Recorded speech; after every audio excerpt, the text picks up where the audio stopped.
Hello, everyone, and welcome back to our CPL Civ 6 weekly podcast. This is number 13. I'm Sarnath. Joining me, as always, King Louis the 14th as my co-host.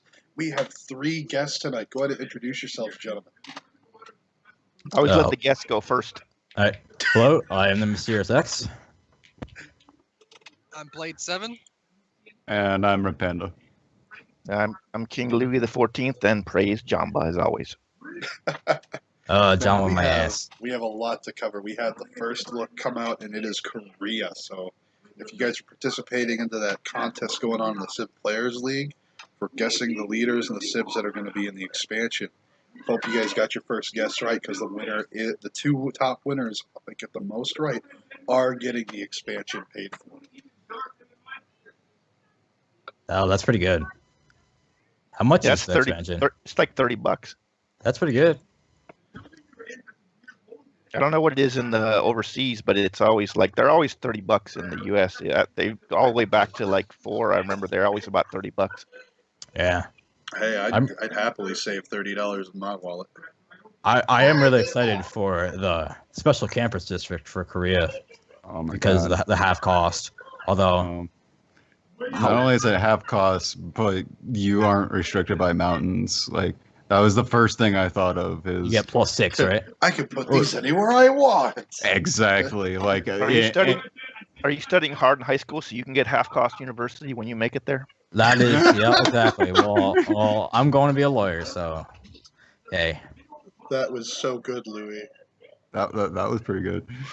But no, seriously, like a lot of people discount mountain adjacencies and how powerful they are. Someone who spawns with a couple +5s, even 1 +5, compared to someone who spawns with like a +2 and a +3, that means I have to build 2 campus districts to get the same amount of science out of adjacencies as you are. Right. And then when you bring into account the double adjacency card later from record history, like that's a huge amount. And because I'm very interested to see how Korea interacts with that, actually, because it's a flat adjacency. I don't know if we know what that number is yet. And it's then +6. So it starts as a +6. So that means you put a campus in a spot where it normally would get no adjacency, and instead it gets a +6. And then you just build your districts on the other side of the city and get as many mines around that campus as you can. And you're going to get like anywhere from 6 to 12 science off of the adjacency. So it goes down. I don't think that. Does the adjacency go down if you put things next to it, so you can't put stuff next to it? The +6, I don't think it. Districts next to it, it's a -1. So if you put one district next to the campus, it's now a 5 adjacency. Oh, that's so good. I was expecting it to be a -2. I don't think it costs with an adjacency though, because yes, it does. It does, because it showed in the reveal, and when you're looking on the stat, it says it's a -1 adjacency per district that's adjacent to the campus, but it's a +1 if it's adjacent to your one government district. So it could be a +7 and say like your capital, but everything else is going to be a +6. But since it is a flat bonus, I'm not sure if that adjacency card is going to work for it or not, because it's not really adjacency. Right, that's what I mean by counting. So you don't get the double and the 50%. Yeah, you might just get, but that's still really good to just start with. I highly expect it to work. Honestly, well, I don't expect them to create and implement an entirely new system. Yeah, it's not a new system. It's just it's like here's 6 science. I'm not sure if that's going to count. No, but it may not be a new system, but they're going to. That would be a very special case implementation in one of like the core yields, which is not something they've ever done for any other Civ. It's like it creates special exemptions. Well, it's kind of like talking about how Persia's Immortal is special to any other ranged and melee unit because it. And look how many bugs there are with that. That's true. At the same time, it's good. When this Korea first comes out, there's going to be bugs with it. Yeah, for sure. I think it's supposed to work with recorded history simply because in the video, when they talk about it, they label it as an adjacency bonus.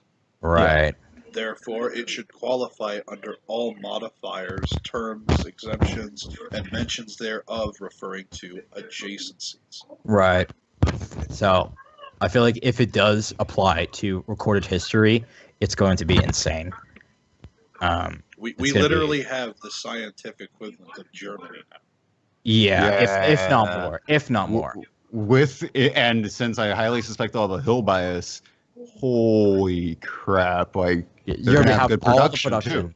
and you're gonna have the science. You're gonna have the science early on, even before Germany, because they need to get to the medieval era to survive the people targeting him to get the Hanzas out. And honestly, they make me want to rush to record history. Meaning I'm going to go through civil service, and so that means I'm going to have like I'm going to be in the upper half of culture in an 6 person game. Let's just immediately ban it so nobody ever gets to use it. That's a solution.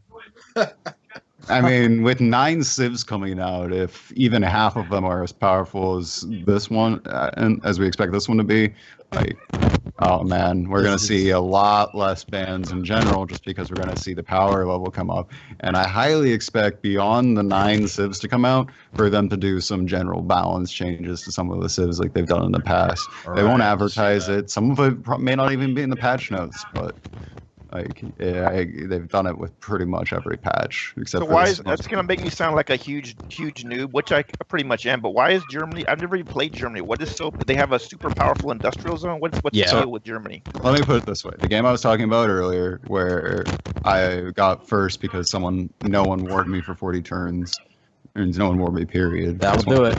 I had my capital up to 75 production.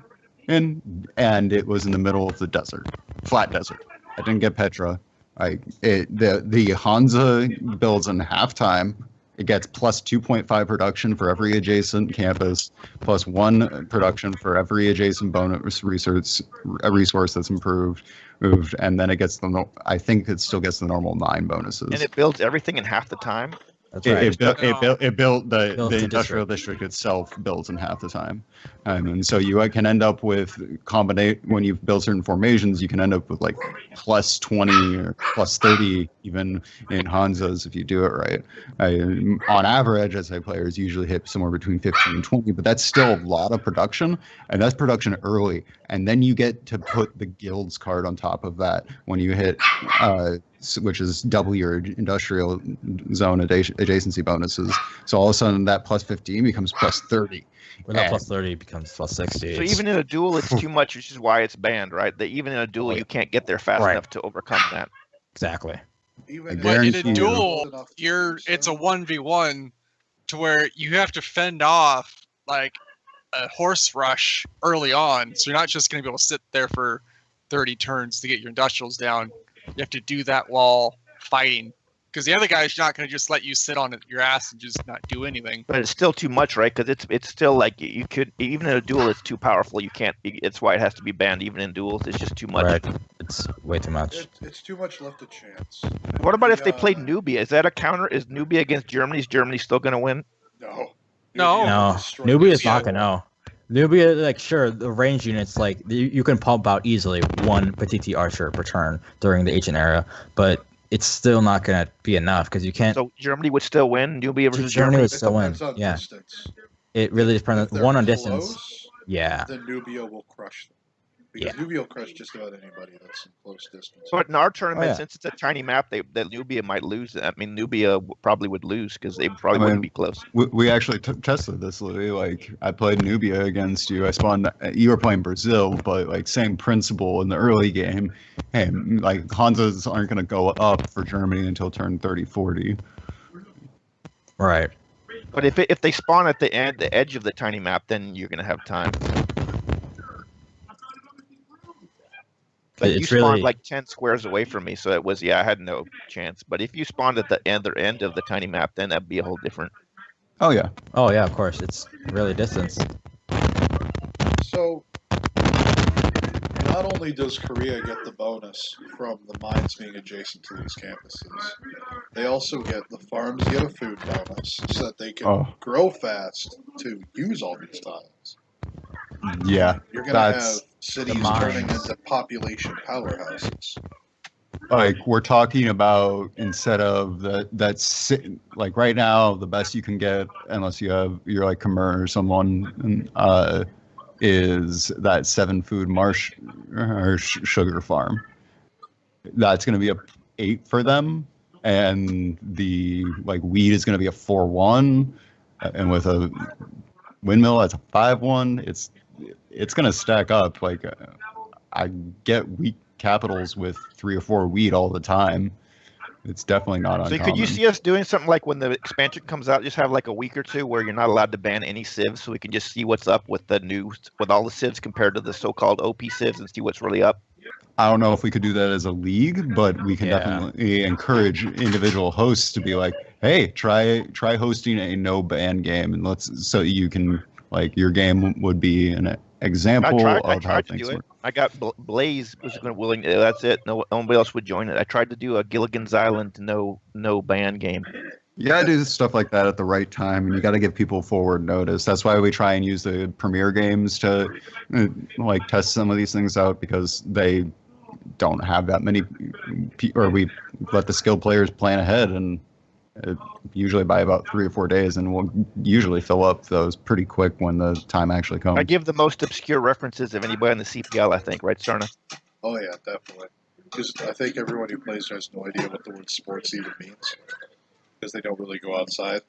Like you tell them that they should go outside for their health, they just grab the extension cord and the desk and they go outside with their computer and keep playing Civ.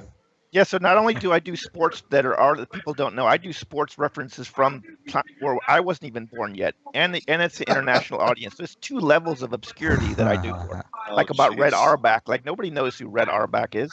I mean, Sarn knows, probably I know, but that's about it. So, another thing with the Korean leader, right? Their trait, their Civ trait, is the first one we got to see that interacts with governors, and it's specifically targeted toward culture. Yeah, that ability is extremely weak. Yeah, it's not gonna be viable at all, because it's one of those situational things, really. It's not even situational; it's just crap. You have a maximum of 7 governors that you could earn, and it's only 5% within that one city. So let's assume you have a total of 7 cities. Each city is doing 20 science per turn. So your empire is doing 140 science per turn, which is not bad for 7 cities. So you plop in 1 governor in each one of those cities, and now each city is doing 5%. Well, 5% of 20 science is 1 science. So instead of making 140 science per turn, you're making a whopping 147. It's just not worth it. It's crap. You might as well take your governors, and I predict, since we only have 7, we're going to see governors anywhere between 2 to 4. So if you have 2, you can have 1 that's a level 3 and 1 that's a level 4. If you have 4, you're going to have 3 of them that are level 2s and 1 be a level 1. So it's going to be somewhere in the mix of that, because you want to have the promotions on the governors. I've never been in the CPL when there was an expansion. Do you guys think this is different enough where it's going to shake it up, like some players who are top become not quite top for a while, and some like players just below that level take to it faster and are able to be top players for a while? I mean, it's possible, but I don't see that coming. The people who are on top of the league right now, they're going to pick this up in a couple of days. Yeah. And they're going to be experts at it in about a week or 2. And they're just going to stay on top. You might see other be even people worse. who fill in the niche and move up in the rank, but you're not going to see a top player now falter because he's not getting them. So SDEath is going to make noobs' life even worse in the expansion. They're going to be even more miserable. If SDEath puts half the time into learning the new changes on this thing, he's going to wreak havoc on the people who don't pay attention to it. I am guaranteed that he's going to research this and either play by himself or just look at the stats and see what he can do to get ahead faster than what he has been doing. He's going to be loving this because he's going to be all these fresh noobs from the expansion buzz and all of them not knowing how to play the game, and he must be licking his chops right now. We'll see what happens. I mean, we've had a lot of new players join the league that are very skilled players as individuals. And the bar keeps rising of where the bottom players are. Well, they liked it. The other side of this is that players like SF and Harame and some of the other top players, they all follow pretty similar strategies. There's only like a couple of different metas for players who are at the top, and they've been practicing those metas for a long time now. Some of them have been doing the cav rush like every game, and like they know all the tech paths, all the units, what's going to be most efficient. A lot of that is going to change, and yeah, they'll pick up the knowledge, but getting the really fine-tuned min-maxing, like it will take, I don't think it'll happen in 2 to 3 weeks. I think it's going to take like 4 to 6, probably more likely. So this is my chance to do like a Rocky 3 and taunt Death as I'm like Clubber Lang. Tell him that his girlfriend is a. This is your time to trash talk. Tell him his 2D girlfriend's a piece of trash and that he's got his 2D girlfriend. Oh my god. Jeez, Death, if you're watching. Oh. He's probably gonna say thanks. Oh, that's not. He doesn't find that as an insult. No, he's okay with that. No, but I really do find that think that there will be a lot of players who jump up really fast, because we're going to see I think the farther you get to the edges of skill, like the really, really bad players and the really, really good players, we're going to see those people change places less. Sorry, Louis. But the people in the middle, that's going to like condense. Like we're going to see a lot more middle of the road players go up and down. The emergencies should help out the noobs stay in the game longer, because people are going to team up for those emergencies to try to swing the game back and forth. I'm holding off judgment until we actually see what some of these emergencies look like, man. And like they say, some of them are going to be like team up on first. Some of them are going to be complete PvE. Some of them are going to be like global goals. It's like, but I can see situations where they just help the first place, because the first place is already snowballed ahead enough that he gets to put the majority of work into whatever project is necessary, or he can generate the most units and kill the thing that needs to be killed. I'm just amazed that him and the other top players don't lose more, because you would think people would just be like, F it, like I'm going to team them, we're going to 5v1, but people never seem to do that. Yes, happens but a it's lot. rare. It doesn't happen that often though, right? Yes, Otherwise he would. But he's still losing. He's winning like 90% of his, so it mustn't be happening that much. It happens more than you think. Yes, we get complaints all the time of like people pretty much getting teamed up on in like Diplo games and doing a full game alliance against people. He did have 2 games in a row the other day where he didn't win, so that's kind of a major event. There's a reason a lot of the top players want to play Always War. Like they don't like getting targeted because they're at the top of the ladder. Yeah, Red Phoenix I think he just plays All War now. Yeah, he plays only War. I tried to get a game in, because I don't really like All War, because I just don't really play it in general, because we never really played it in TCL, so I'm always just accustomed to Diplo, but I just tried to get a game with him today, and he said I only host All War games when I'm the host. And I think he's, at the last time I looked at the rankings, he's now like number 2 in skill. He's moved right up he's gotten back only like a month, and he's already back number 2 in skill. He's always been a really good player, and I'm not surprised to see him in Always War. He's always been it's always been his playground, so to speak, his Always War games, because he's really good at the decision making involved with next to no information. He's really fast too, isn't he? Like I heard he can just do his moves super fast. Oh yeah, he's great at that too. Like he actually has reason to have good high mouse sensitivity, whereas the rest of us don't really care in a game like this. Actually, you know who the current skill leader is? It's Animation. Really? Yeah. Good for him. A couple days ago it was April. He's been playing more duels lately, I saw. So he has 2,225. Esteth is 28, 83 in third place, and Apriolo is number 2. Red Phoenix is number 4. Speaking of duels,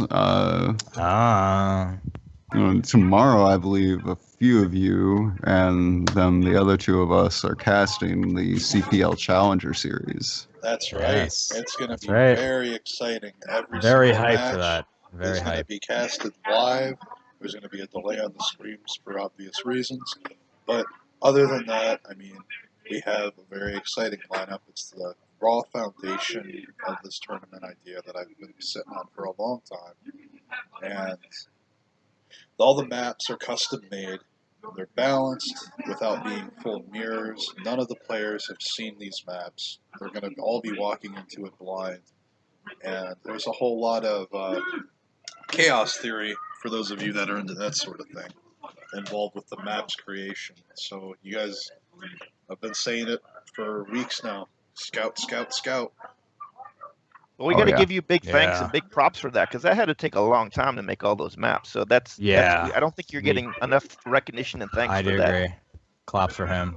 Well, thank you, but we'll see what the players and everyone says after the event. So That we're doesn't not mean that people. Yeah, that doesn't mean that people aren't going to bitch about it. That doesn't stop that. right. So it's not.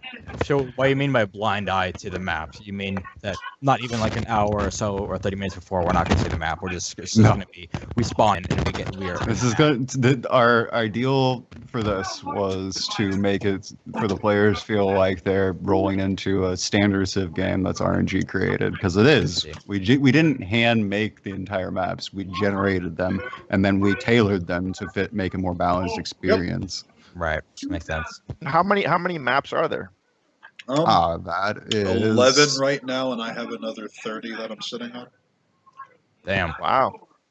And I'm gonna. And they're all. I'm gonna They're all. take. Are they all fractal, or some of them are for I later use on? the fractal Lua, the generation file for it. That's the Lua file that does, and I use that to generate it, to let chaos take the reins, so to speak. And I just, again, as Panda just said, I tailored the maps to a specific stratagem thought that I wanted the game to go into, whether it's a bridge too near, bridge too far, islands, whatever, what have you, Pangea. There's maps there that fit every single map type, even shuffle. And these could go long, yeah, because I feel bad saying this to Task Force Fish, who might get fatigued, but I've had games go 2 hours on a dual map, so these could go 4 or 5. It's possible. He may have to The take a amount break of in there time at some point. that I've allocated for each match, because they're going to be a best of 3, is about 9 hours. This way, if they happen to go long for whatever reason, for Axis crashes, lobby simulation, 2017, whatever, what have you, that the time's allocated, and players will have plenty of time to get done what they need to do. I provided all the information in the original Google document that they all got to look at, and the information was readily available, so there's no real excuse. Yeah, I don't think it will, but I'm just saying this week I've had 2 different duels that went about more than 2 hours on a dual map, so it's possible to go 4 or 5 hours definitely on a tiny map. I do agree. It's a matter of people take initiative or not, and how early the war goes. Because we were just starting just this early and as the Indio 1v1, but that was just on a dual map, and I don't know what it's going to be like on a tiny map. So it's a lot. It's a lot bigger than you think. I don't know if you've played many tiny maps. It's way bigger than you would think. It's not that big, and it's pretty big. You're like, where am I going to run to my perk? And you're just like, it's big. Yeah. Yep. There are no city-states on the map, so no one's going to be saying you only won because you first met. That's not going to be a thing. Barbarians are turned off.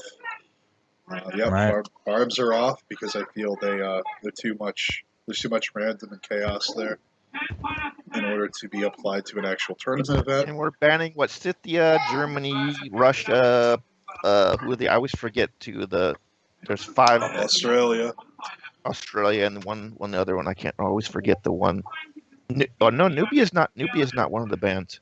Nubia is not one of the bands. The maps. You will never on any of the maps spawn so close to Nubia that you are going to instantly die because she has potatoes. Like, she'll probably have an advantage on many of the maps, but it's not going to be like oh my, it's not going to be like the game I played against Louis where I had 5 archers on his border by turn, what was it, 15, 16? Yeah, it was For pretty. sure. It was pretty rapid. So, Can we all? go Sorry, ahead. go ahead. I was gonna say, can we talk about the drafting system? Because it seems to be different than most games and most tournaments. As far as the tournament goes? Yeah. Oh, yeah, sure. How this is going to work is you guys are going to get with your caster who's going to be the host, and you guys are going to draft your civs like a team draft, like a 2-player draft, like a team draft I used to see in a huge lineup of civs, right? All right. And you're going to be able to pick whichever one of those civs out of your draft that you want to play. And let's say, okay, game 1 happens, I play Macedon. Okay, I win game 1. And game 2, I cannot pick Macedon. So let's say I pick Aztec. I lose that game. Game 3 happens. I can't pick Macedon or Aztec out of my lineup. I have to pick something else. How many civs do we have on a lineup? You should have There's 11. 11 civs? 5 bands. So when you 22. do a suboptimal job on Indonesia, you won't have to revisit that port again. You're done with that. Game 2, you're gonna have to do a poor You job were with just some other taking civs. so many jabs at Mysterious today. Yeah, I'm going he to talk really about is. next week's podcast. I'm going to go in detail of how poorly you did Indonesia. Oh I'm my gonna God. Oh, really? 20 minutes of All right. bonus Might coverage have to just to put you talk two about against that. each other just for This damn sounds like a grudge match here. Yeah. Man, I was trash talking Louis' trash talk before the podcast, and I No, we feel were like playing he's- earlier today. We just played for the first time. It's actually a close game. I'm just going over the top. We're having a You close just game. got schooled. It's a close game, but I So- think I am winning. But it's a close game. Let's- I let's, can't say that for I a win. beg to differ. We'll see. So, what civs do you guys think are going to come starting next week? Because it seems every week they're going to do a new first look. We've seen Korea. We know one of the civs, new or old, are going to have a second leader. What do you guys think about that? Who do you think's coming? Who do you think's going to get the second leader? Honestly, I think Mongolia. Mongolia. Yeah, exactly. So in the announcement trailer, the next civ that came across after Korea, after like the catapult scene towards the enemy, the Korea's enemy was the Mongols, because when they were fighting. So it's probably gonna be the Mongols. That's just me. And it's got to be Genghis. It can't be anybody other than Genghis Khan. Kublai. I mean, there's no other civ that's as recognizable as Genghis Khan when it comes to Mongols. Yeah. Yes, I want Mongolia. I want Shaka Zulu. I want Attila the Hun. Venice. Venice is just not practical on Civ 6. That just sounds like a city Stalin? state. What about they had Stalin in Civ 4, I think. Would they think could bring him back? If they brought a second leader for Russia, I would want Catherine. Yeah, I agree. Oh, yeah, I didn't think about that. And then, like, I'm hoping we get a couple Native American civs, like maybe the Shoshone, maybe the Inca, and who else was I thinking of? Maybe the Apache, Mayans. Mayans, yes. But there are a lot of oldies from Civ 2 and 3 that just never return. I'd like to see them come back. Because Zulu I'd used also to like- have a really good scout at the beginning of the game. I'd like to see that. That was the Shoshone. Was it? The Shoshone had the Pathfinder, which was basically a warrior strength scout. So how many civs will there be then when you add these 9 to the current number? How many is that going to make for the 9 total civ? plus 27 is 36. 30. Is that more? Now, is that more than Civ 5 or 4? I don't nearly Not know what the yet. totals were. No.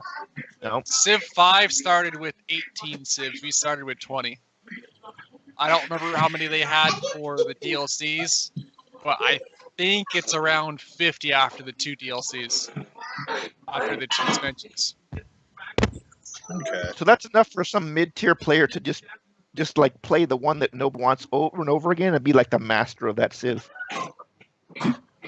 So you guys keep mentioning new players, middle ground player, and this really ties into a topic that I know MysteriousX has been wanting to talk about for a while. Hold on. in the kitchen and she's gonna get into the bed. Gonna get to the bread? Okay.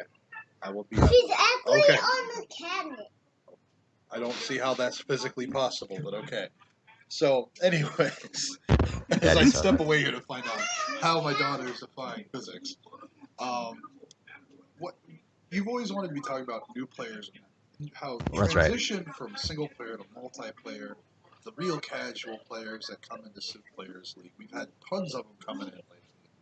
You know, what did you really want to touch on? Reaching out to those people.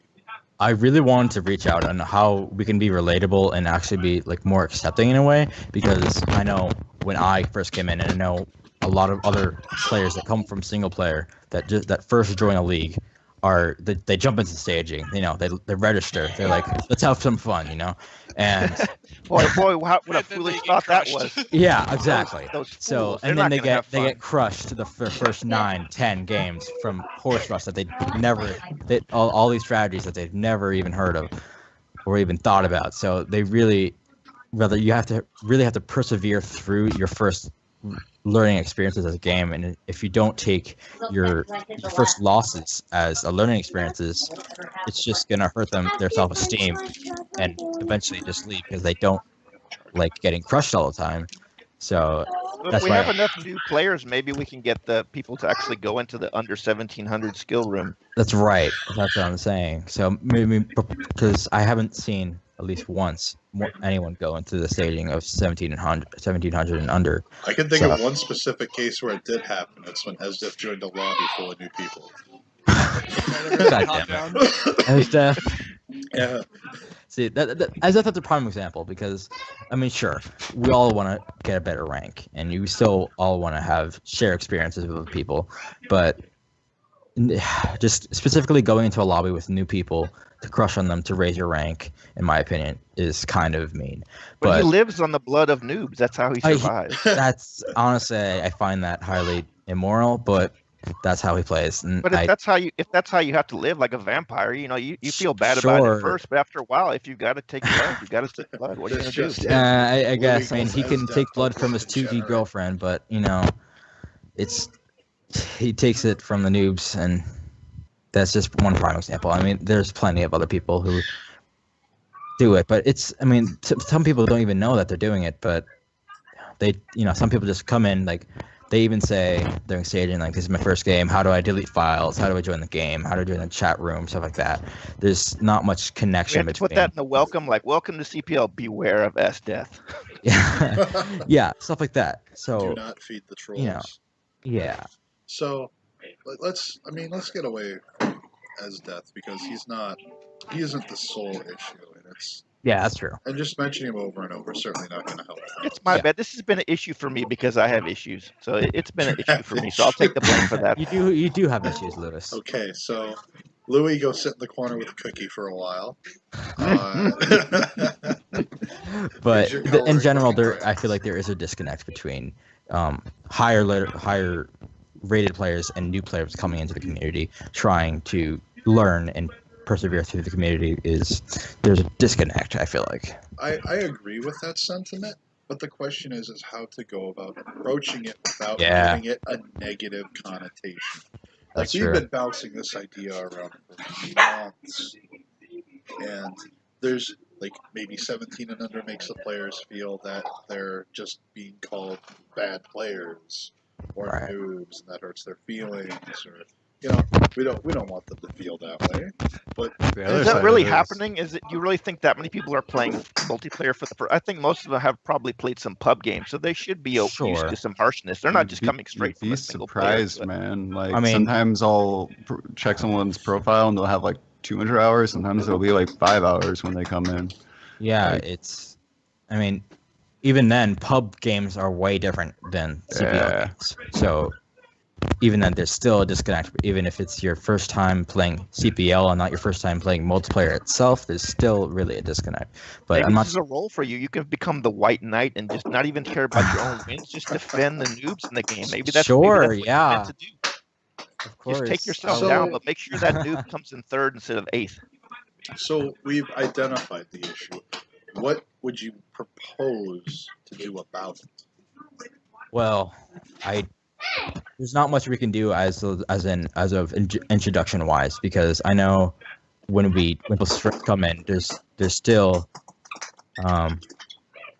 there's still people that don't really read the introduction. They just they register, and then because that's what they don't want to do. They don't want to spend an hour reading the introduction. While it is important, people, some people just don't really care. So I don't think doing anything in introduction-wise will do much, but we can finding or at least promoting more of the 1700 and under idea and staging might be better than just doing something for introduction. I don't think there's really, I thought about this too. I don't think there's anything to do. It's just kind of like, once again, another example of me not having kids and giving a kid's example. But you take your kids to first grade, you just got to see what happens. Maybe they're going to get the crap beaten out of it. There's nothing you can do. That's true. The sandbox.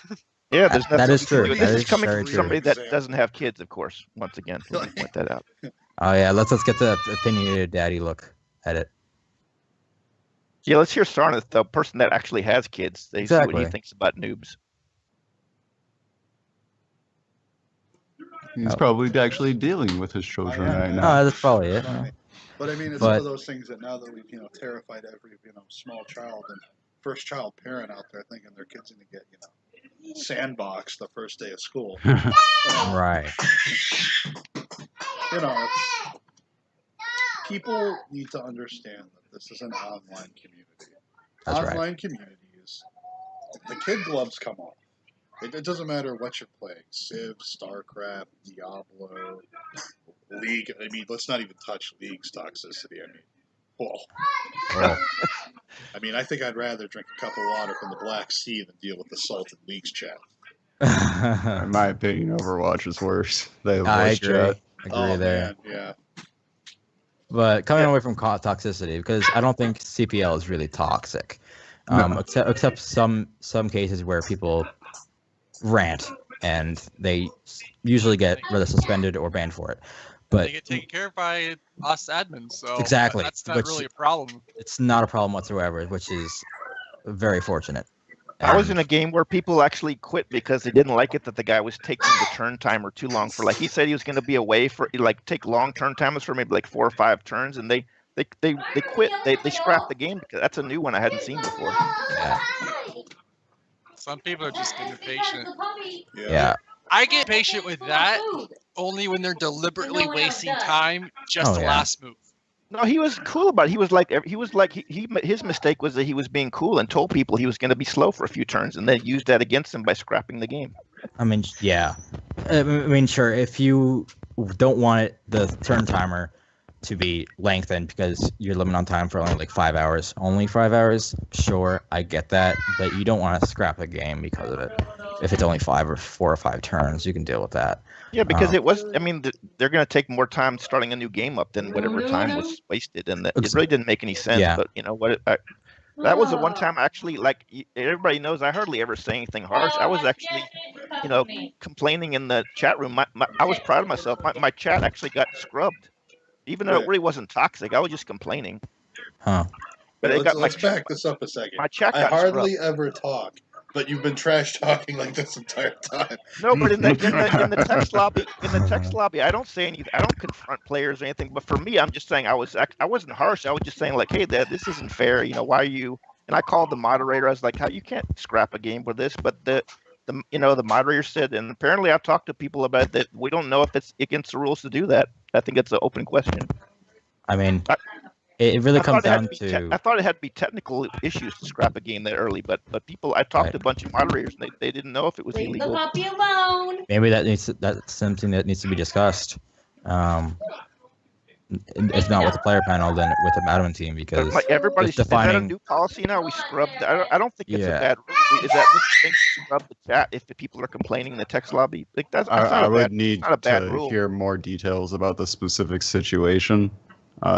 Which I don't think we need to go into those details right now in the podcast. Yes, but we can definitely talk about it and see if there was a gap in understanding or actual gap in the rules. Because if there is one, we definitely want to know about it and we want to plug that hole.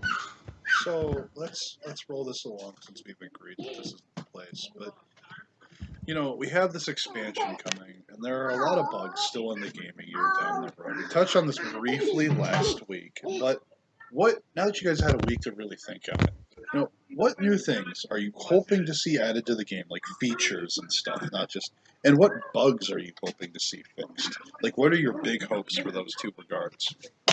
Well, The big start bug Oh, God. You got that sorry, my they bad. failed to fix in the hot fix. Oh, the position issue, the spawns. Yeah. Yeah. If they don't fix like any of the spawning issues, especially the snow starts, the distance starts have been better. CS clumping is not technically a bug, I guess you say, but I would call it unintended behavior, which to me sounds like a bug as a developer. And CS clumping is a seriously big problem right now. We consistently get 1 or 2 players spawning on half of the map with CS, and they just get to roll over however many we voted to let them roll over, and then they get the sim and they get all the first meets. I've lost so many teamers recently because one person on the other team gets like 7 out of the 9 first meets, and then one person on the team gets the 8th first meet, and it's just like, well, not much I can do when my immediate opponent at spawn min distance away from me has +2 production in their cap to units, +4 science, +4 culture, and +8 money from turn 15. Yeah, that's just obscene and should never happen. And it's just one of the many issues that hopefully will get resolved. I mean, honestly, the big feature for me that I'm wanting to see is an observer mode for games. Because right now we're relying on a mod, the spectator mod that Fruit Strike designed. And he stepped away from modding Civ 6. He handed everything over to Hellblazer. Hellblazer's walked away from Civ 6. So now it's pretty much a dead project. And without this mod, we can't really observe the cast and commentate games. And that kind of kills hyping up tournament events on streams and playing stuff live and doing recordings. Because you can't see what's going on. How can you comment? Right. I mean, you could still, because it doesn't work. It's okay for duels, but when you get more players, it just starts crashing. The mod. It's an incomplete project anyway. It was designed for team play where a team would forfeit in the end. As soon as a player dies, it gets really, really buggy and out of control. It tries to give the spectator mod to another player. And then you have issues where, like in a free-for-all, I was doing that request once. You had a player lose all of his units. Wow. Oh yeah, that was hilarious yet not funny at all in the moment. Like, they're in the middle of a war and his units just poof gone.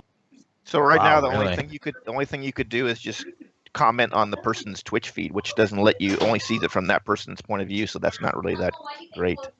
Yeah, it doesn't. We need a spectator mod for this if we want to continue hosting tournaments. I mean, with that in mind, since we've come to this, I was going to mention it towards the end of the podcast.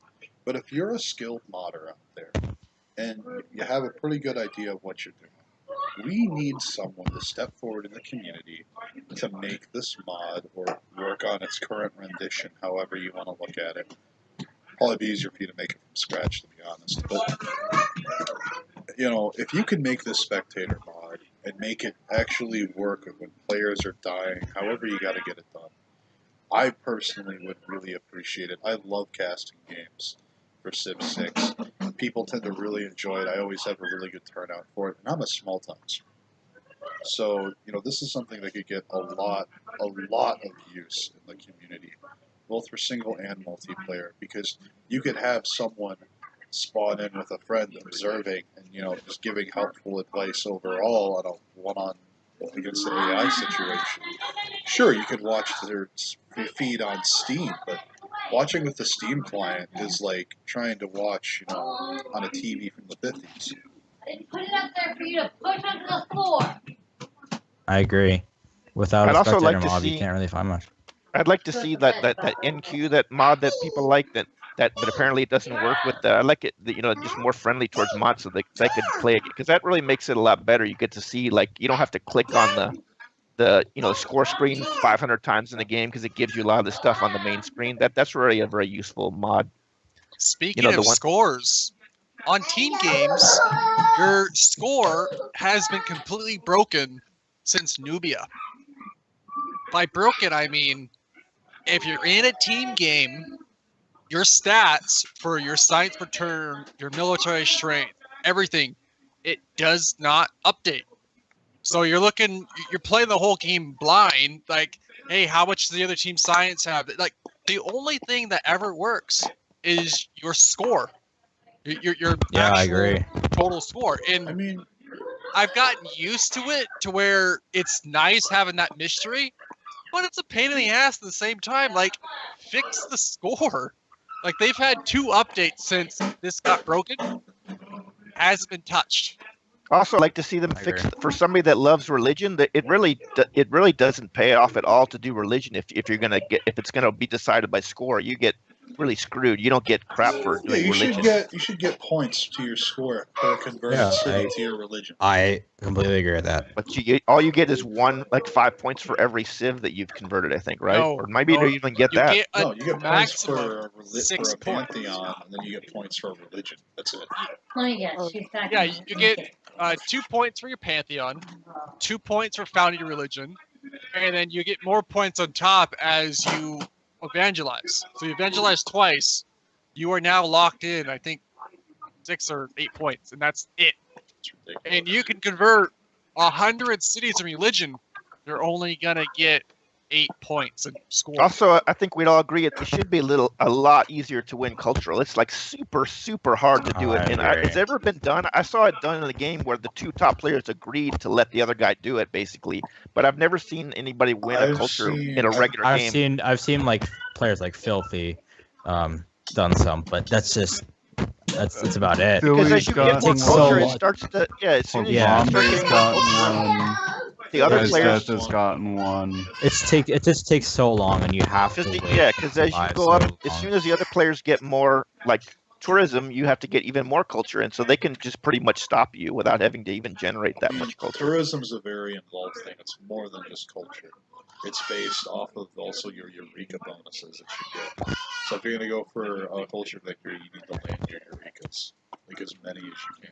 Yeah, you got to build those parks, national parks, and you have to get the seaside resorts and all this other. I mean, there's actually a Reddit post where a guy's wife has done every single civ on deity and gotten a culture victory. And I don't mean like 1-on-1, I mean like 1-on-8. Jeez.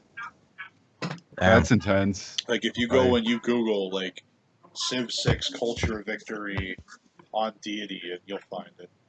Well, one thing to bring up is that it will be a little easier probably in this new game because now you're going to have like culture flipping of cities, right? So now if you get a big culture, you should be able to flip cities. That'll help you a lot. Culture. It's not culture based. No, it's loyalty based. Oh, so culture doesn't affect it at all? No, it's loyalty. It's a whole new mechanic being added into the game, where when you flip a city on past renditions, when you culture flipped a city, it would go from the enemy city immediately to your city.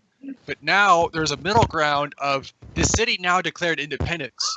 So it's essentially a city-state without the city-state bonuses. It does not have like the +2 for envoys. You can't put envoys in it, and it doesn't have any like the suzerain bonuses. What flips it? It does maintain a military though. It does maintain a military, yes. Does happiness flips it? What determines whether it flips? Happiness. If Loyalty. you don't have enough amenities, like anything, it specifically no, states those amenity contribute to your loyalty, but loyalty is an entirely new mechanic. It's an entirely new number in the game. I mean, I'm sure loyalty, like the actual specifics of it, will come out when the actual expansion comes out, so we can talk about more about that when it actually comes out. Probably like religion will help affect. I would think if you have the same religion, you should be more they're loyal. Going to add some religious choices, maybe a pantheon choice that'll impact loyalty. Maybe not a pantheon, but they're almost guaranteed to be some religious choice. I'm guessing that they will add little bits and pieces to pretty much every mechanic, science, culture, production, so on, that benefit loyalty in some way. You benefit loyalty in response to like, get plus 50% loyalty while you have this card if for each campus you have, type thing. Yeah. Right. And you think it'll have some effect on the infinite city sprawl? Maybe like if the new cities will have less loyalty. So This whole thing expansion is pointing towards like trying to make the building tall viable again. I had a game the other day where I got with 4 cities, I got second, and it was like we could have gone on, and I believe I had a chance, but I just didn't feel like playing until modern era. Yeah, that's great because that's what I loved about Civ 4 was the tall cities. You get these cities, you just pile as many like new, great people as you want into them, make a super science city. That I definitely like the trailer says it. If you build too wide, your loyalty on the fringes is going to be susceptible to your opponents. Now, how big of an impact it has, because that does mean that someone else has to make enough loyalty creation to like flip your cities. So we'll see just how powerful that is. But I don't think we're going to see a lot of those power builds, so to speak, come out right off the bat. I think we're initially going to see people look at loyalty and a couple of the other new mechanics that we might see as weak, not like kind of like we see culture or religion now. And like, but I think they're going to put so much into this expansion geared towards making those things stronger that once people actually start learning it, we'll see a bit more variety to the meta. Because right now if you have enough space, the meta is always just keep building cities. If nobody's pressuring you, there's no reason to not keep building them. Amenities at a certain point, but that's really only happens if you get past a certain point of number of cities by conquering. And if you're just settling, like it's hard to outsettle your amenities. Yeah.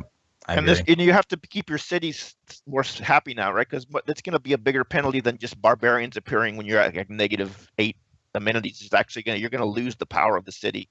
Yeah, it's possible. It depends. But I can't imagine what it'd be like to get barbs and then lose the city to disloyalty, and then you have a barbarian army fighting a neutral city army on your borders. It doesn't matter. I heard Harambe said he doesn't care about the amenities. Like he said, it doesn't discourage him from popping out new cities. He said he doesn't even worry about. No. That's why I mentioned conquering cities. If you conquer too many cities and like you stay at war too long while your amenities are negative, it's going to get to barb states. Yep. You can see it even in single-player games, where you'll be going to war with the AI, you'll be crashing and bashing through, and as you're rolling through, all of a sudden, in the city you took 2 turns ago, hey, look, there's 4 cav rebels. People I was practicing my Hansa placements the other day, and I was warring. I started warring 3 civs at a time because I knew I could handle it. But like I get halfway through all of them, and all of a sudden barbarians start popping up in the cities that I should have just taken, and it's like, yep, yeah. This is a part of the game that I haven't tried too much in. Multiple Civ conquering at the same time. So do you guys think this is? I was talking about this. Do you think this is a more major expansion than like I didn't play much Civ 5, but this seems like a more major change than the first expansion for Civ 4. That didn't seem to have like a giant. I think they're going for the big mechanical change first, and then the next expansion will be high content and volume.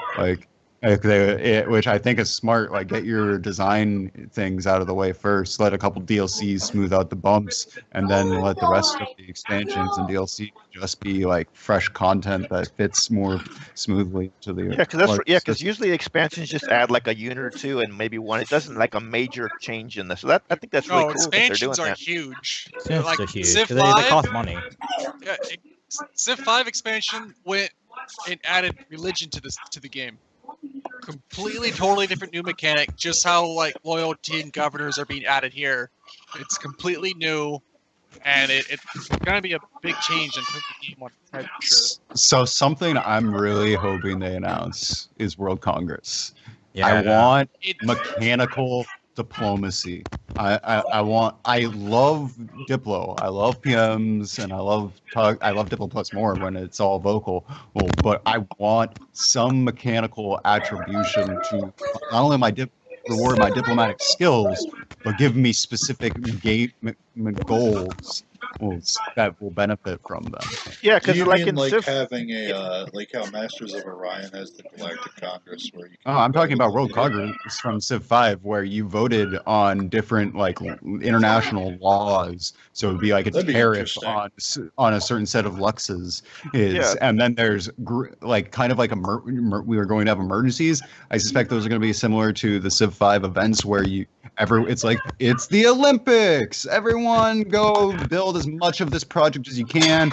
Trying to get a global like 5,000 production. First, second, and third contributors get this stuff. Yeah, in Civ 4, there was a wonder you could do that would basically put a vote and you could stop a war. A guy was warring you, and this wonder let you put a vote up. And if the majority said the war's over, the war, you were at peace. It forced it. That was really cool.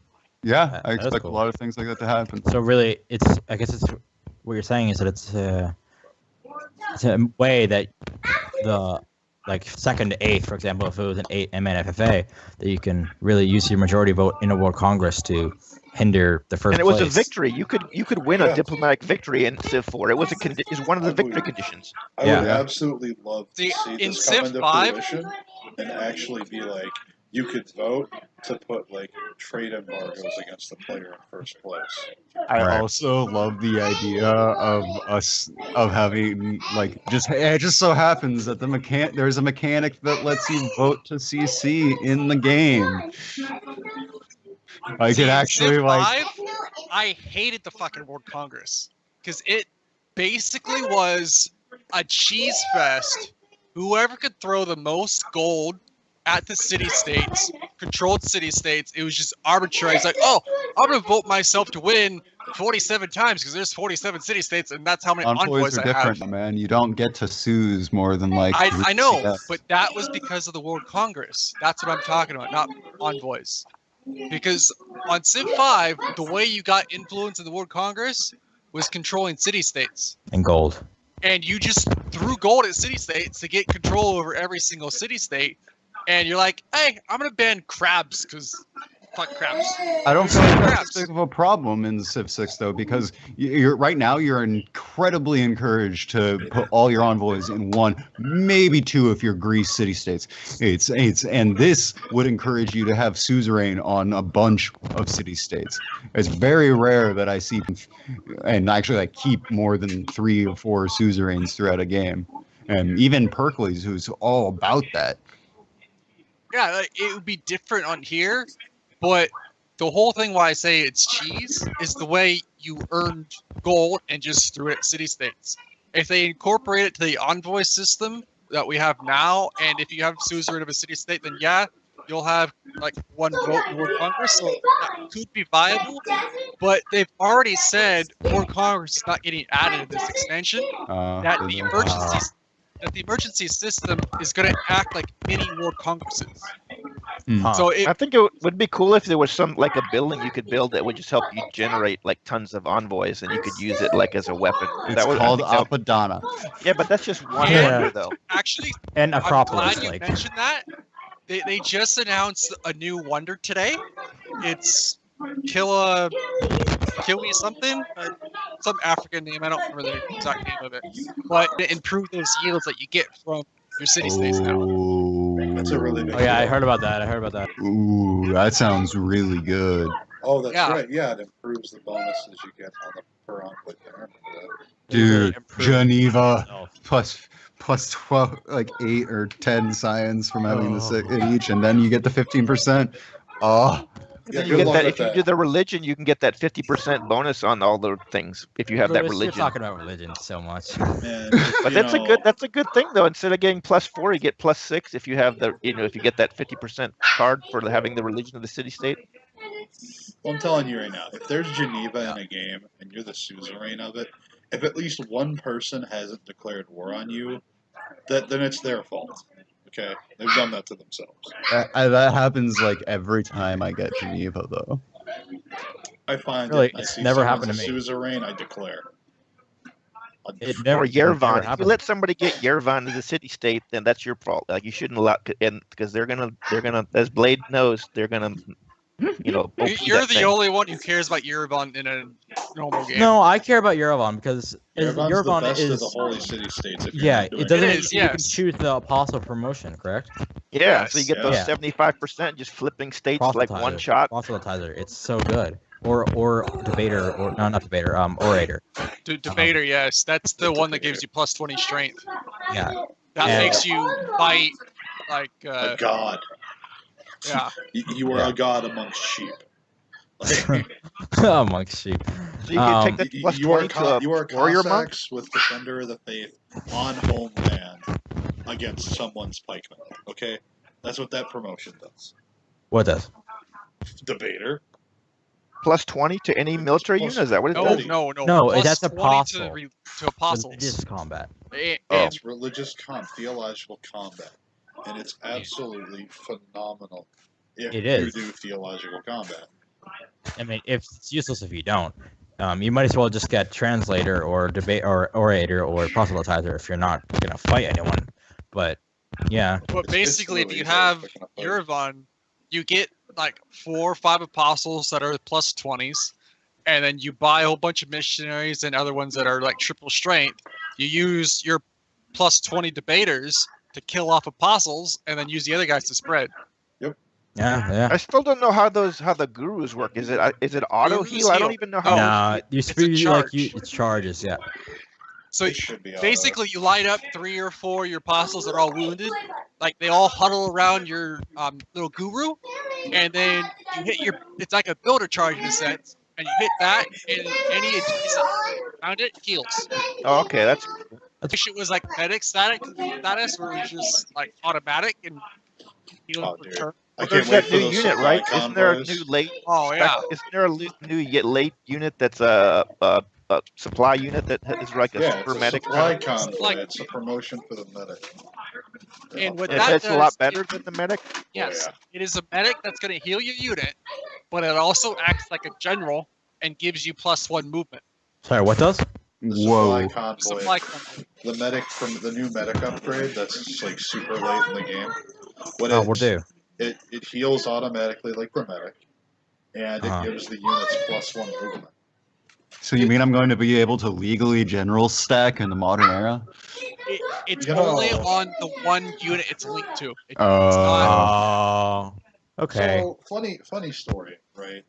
Because I heard the general stacking thing came up, and someone's like, well, but in Macedon scenario, it was fixed, but they didn't bother to fix it in the normal game. So is it still a bug? I think it was you played that mentioned this. So I shot off an email to support, and I kind of got a shrugs I don't know as an answer, but I'm not too sure how I feel about that because general stacking may actually be a legitimate intended thing in the game now.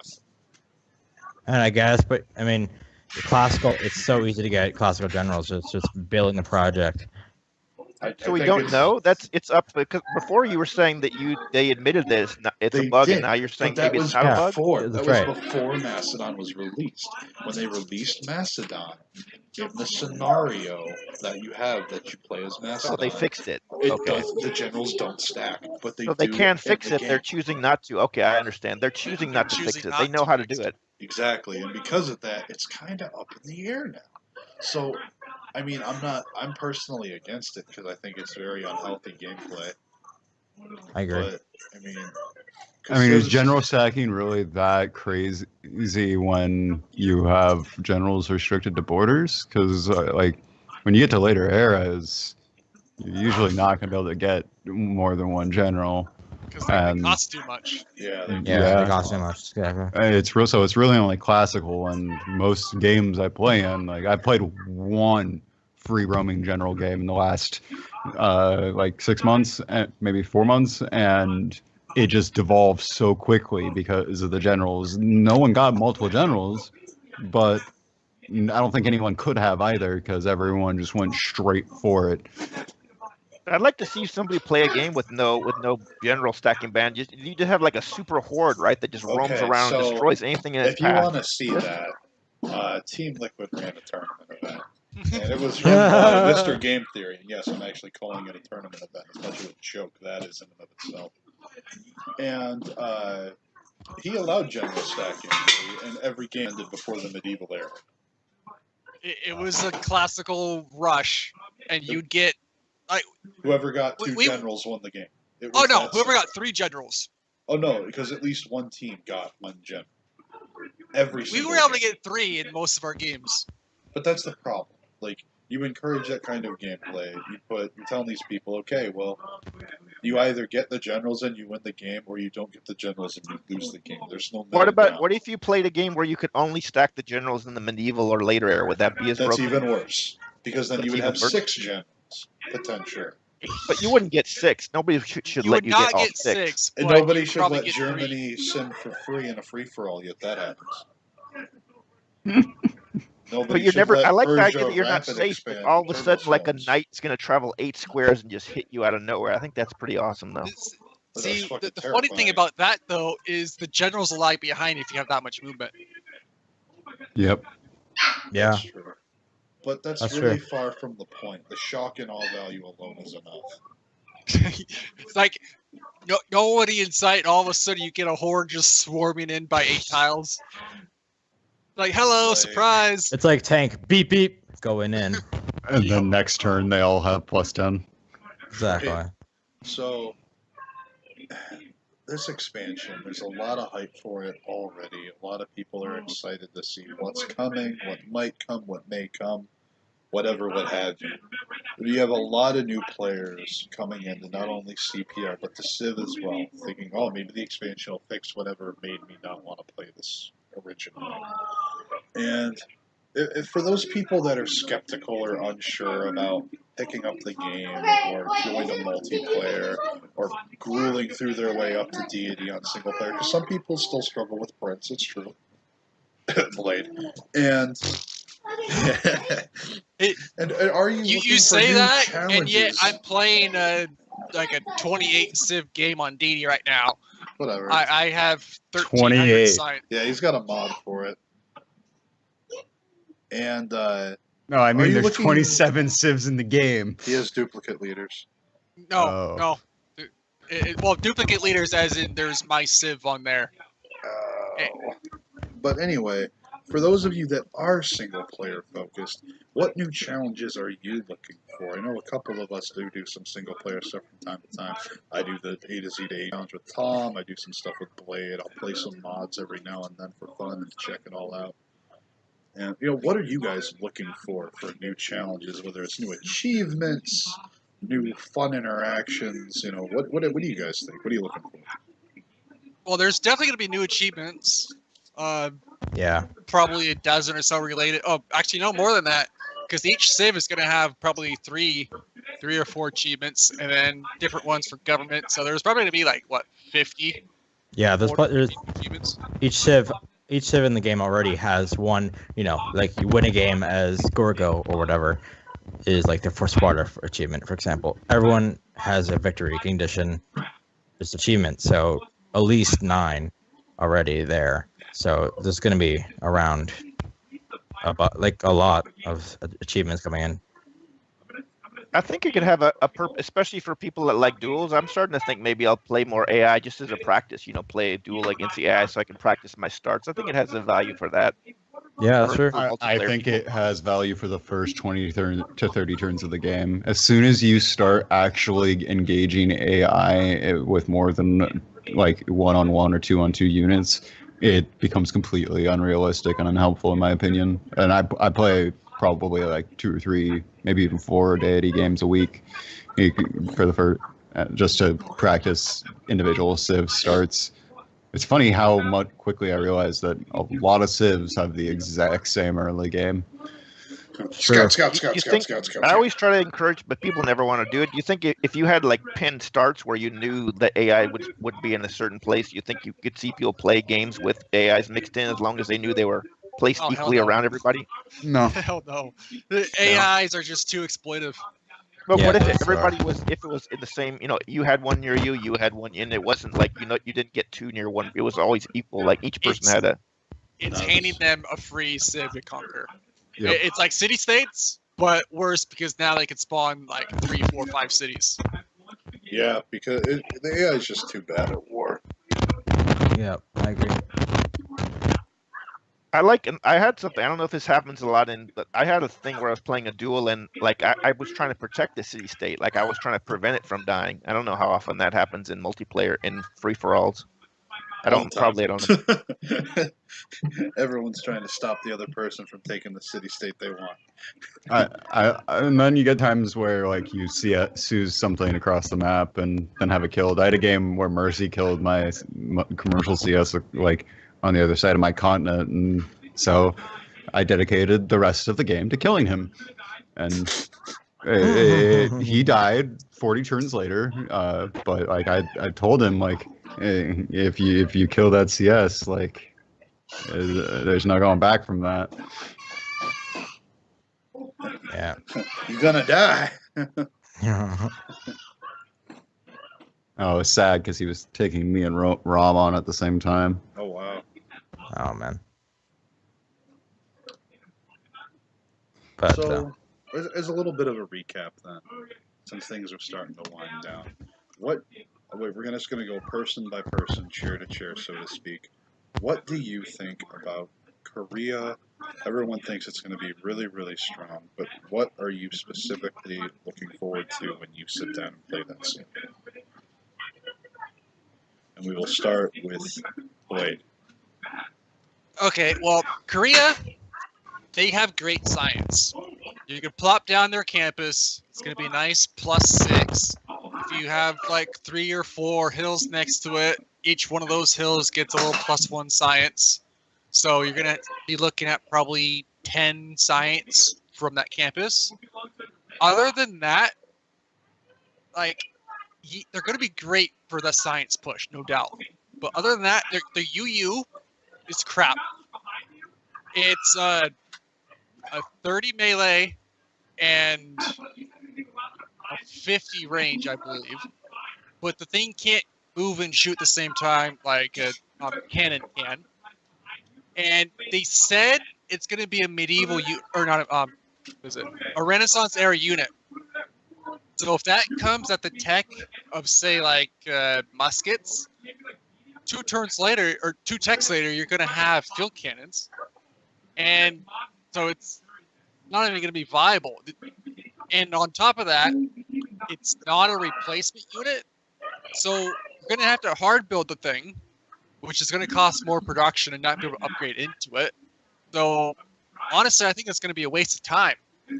The only way to make this unit viable is if it comes super early at, say, like the Niter tech. I don't remember the name of it, but it would have to be coming in somewhere in the medieval era.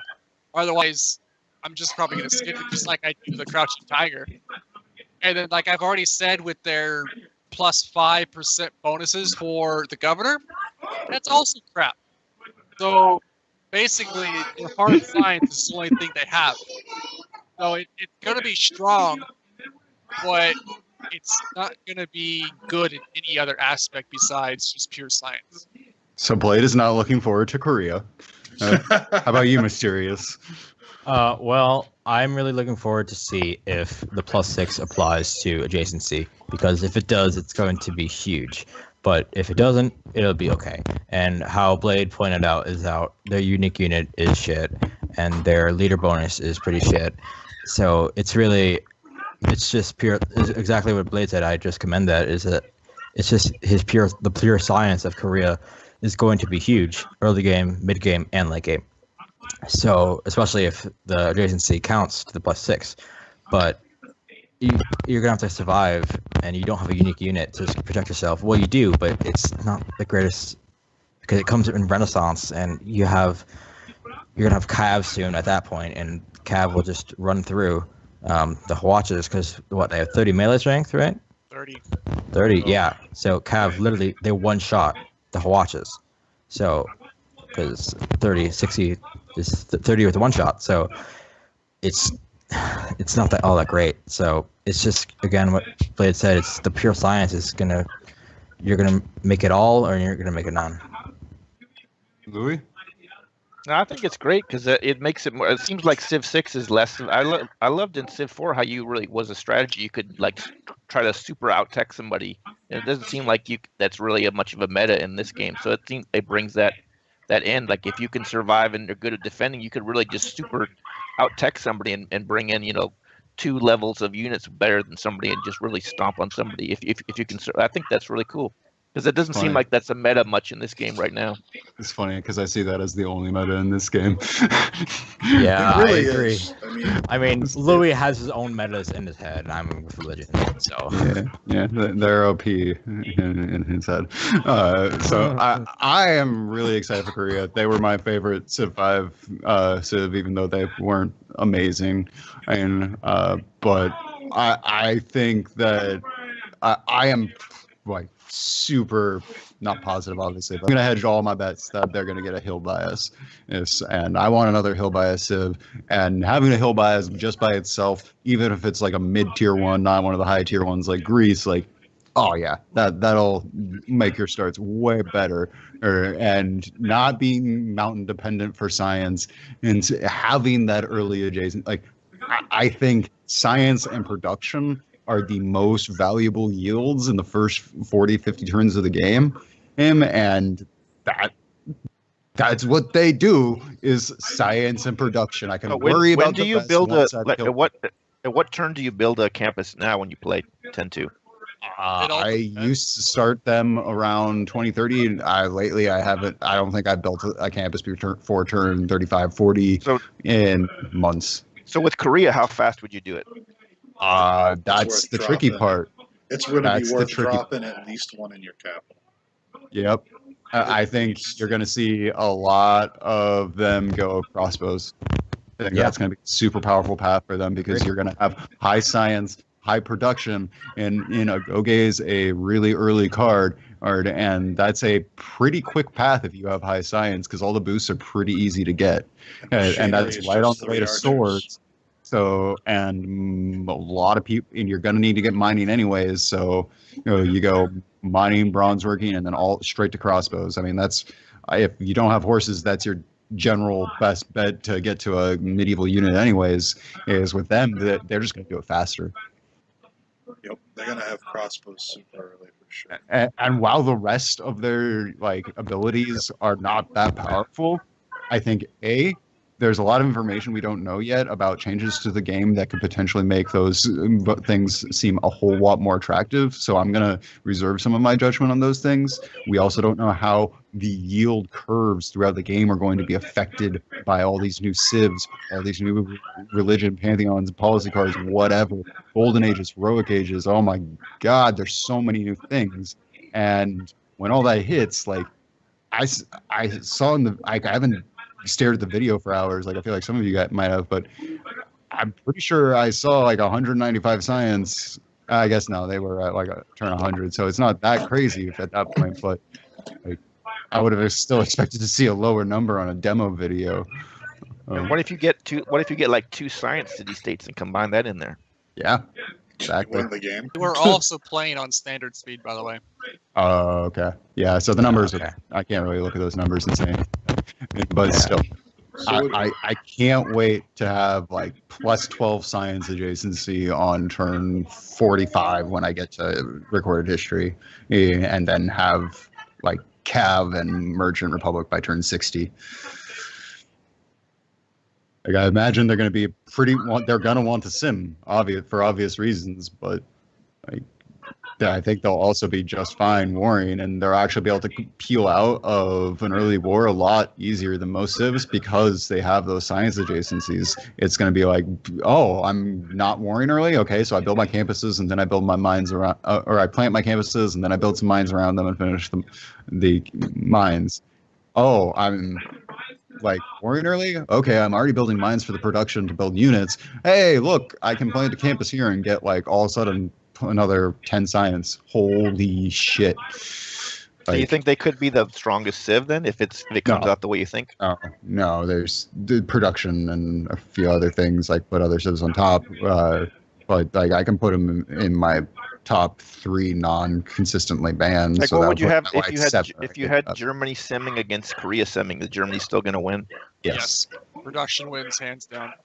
The early production in Germany is like if they get Hans's up, you're not beating them unless you've already conquered another civ. Or what if it's like a continent and they can't hit you until like 80 turns and then even worse, because it means they've been able to put all that production into other types of simming and come back in the areas where they may have neglected, such as, I was about to say money, but that's not true at all. Science, culture, like they can start pumping out districts really fast, and the German war machine will stop for no one when it starts to conquer people. Except if you have this super science, you can get spies earlier and then start like sabotaging stuff. It takes like 2 turns to rebuild.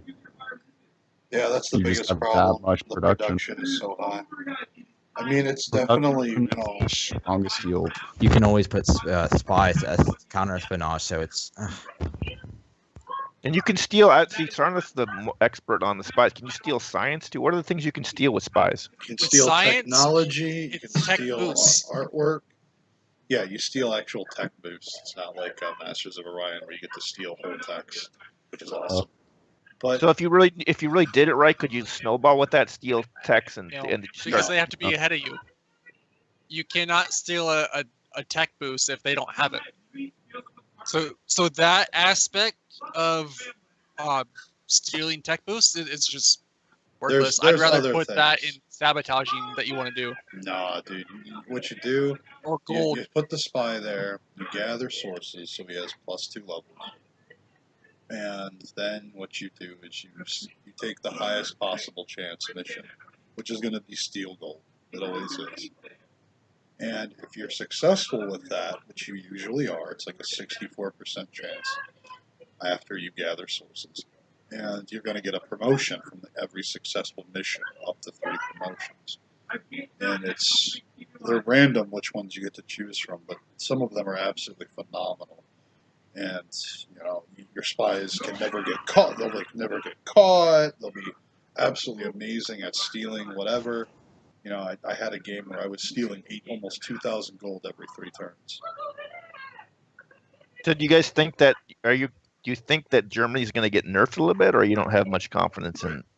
I don't think Germany will get nerfed as much as the prevalence of all of these seemingly overpowered civs is going to make Germany not seem so overpowered in response. They already are. My hope is that they take these new civs as a baseline, just like Blizzard did with Diablo 3 in its latest patch.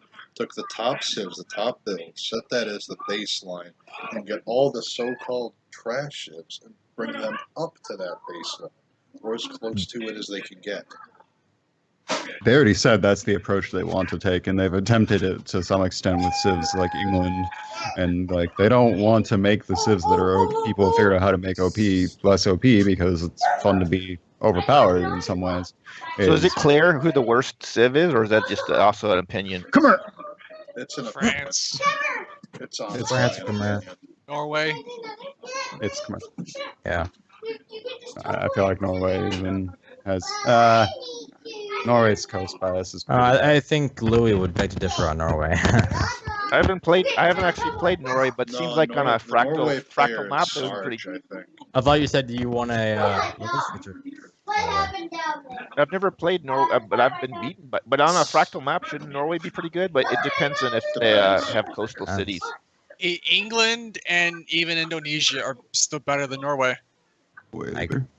It just depends on the map, the map's design. Japan is even better than Norway. Yeah. The problem with Norway is if there's Norway in a game, everyone's just like, okay, I don't settle coastal. I just negated all of the early game advantages. But then you still can, because all you need is like 2 archers in your city and you that's block true his ship. as well. But then if you get your ships over where they are, you could prevent them from ever building any ships. And at some point, they're going to get screwed by that, wouldn't they? The strength of Norway isn't the early game power of the wrong ship. The strength that Norway possesses is Berserkers. 50% production. You shut your horn off. The 50% production towards melee naval units that they get for all of them in the game. Ironclads, subs, the whole 9 yards. Subs are raiders. They're naval raiders, yes. But the big point is, I just couldn't remember what the next melee unit was after the Ironclad. Destroyer. Is it the Destroyer?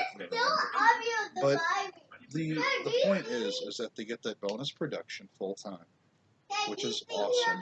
But the bigger advantage is that, one, they get the cartography ocean travel at shipbuilding, which is absolutely huge. And two, they can hit goody huts, builders, settlers with any of their ships or units with their trait, which allows them to hit those land units and raid. Oh, like with a galley. So with a galley, you're picking off settlers and Yeah, builders. I can grab. Yeah. You can grab ruins or villages. You can grab settlers, workers, stuff like that. It seems like for our duel tournament, Norway wouldn't be such a bad move on a fractal map. It just depends, you know. It really depends. Yeah. Every civ has its own. Guys, hey, quiet down, kids. But you know, every civ has its own strengths and its own play style that it gets its benefits from. The problem is everyone tries to force every civ to the cav level, and that's not where each civ's strength lies. The problem is that cav are simply too strong for their era. They don't have a viable counter, so that forces civs to go to the cav level. That's what really needs to be fixed and resolved here. But that's the great thing about your duel tournament is you've pretty much squashed that cav meta, right? With the tiny map and not starting out super close, that the cav meta is should not be big in the duel tournament. I don't think. We'll see about that. I can think of plenty of situations where cav will be your strongest option because they cover distance fastest and they're stronger than any other unit until you get to tanks, pretty much. But they can't fight. If you get near them with ships that can hit them, they can't fight back. So you could just start pounding on those things. If you can get ships to surround them, meaning you build all your cities on the coast and you're dedicating all to the naval game, meaning you have no land units, and if you have any cities that aren't coastal, you're like asking to be overwhelmed by land units. Because remember, if you're taking towards sea, you're not taking towards land, and like. You just better build all your cities coastal if you're planning on going full navy. Yeah, because Indonesia, you can build, ships with faith, and that's when you combine that with the Earth Goddess, that could really be a powerful thing, I think.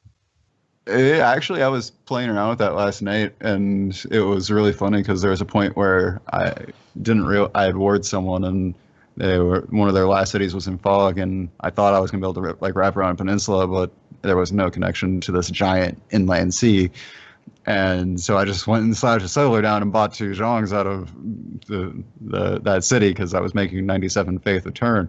Like, you can get some stupid faith production if you do it right, but you're sacrificing everything else. If MysteriousX is brave enough to finish our game after this podcast, I'll show him exactly what I'm talking about. I'll show you what's up, Louis. I will totally take you on in an Indo duel. I'm not afraid of you. I'll do it. Let's do this. You should be. Are you ready to do? I've got Indo confidence now. Children's card game. I've got Indo confidence now. Indo confidence. All right, guys. I think we're gonna wrap this up here. Big thanks to everyone who came by for the stream tonight. Huge thanks to our guests for this week. Go ahead, guys. Yeah, thanks for everybody coming out. That was a very dynamic conversation, I think, and I didn't derail it too many times, only 3 or 4 times, which is below my average. So, well, thank you guys for coming around. It means a lot. Well, see you guys next week. Have a good night. Yeah. Huge thanks to everyone who came by, and a huge thanks to all of our listeners throughout the week and those that come back to it later on. We really do appreciate your viewership, and it's you guys that keep this going. If you do enjoy stuff like this, please give the video a like. It will be on YouTube and my past uploads, as well as the CPL YouTube channel as well. You'll be able to find it there. And by all means, please subscribe to the channel so that you know when the next one comes up. Look forward to seeing you guys.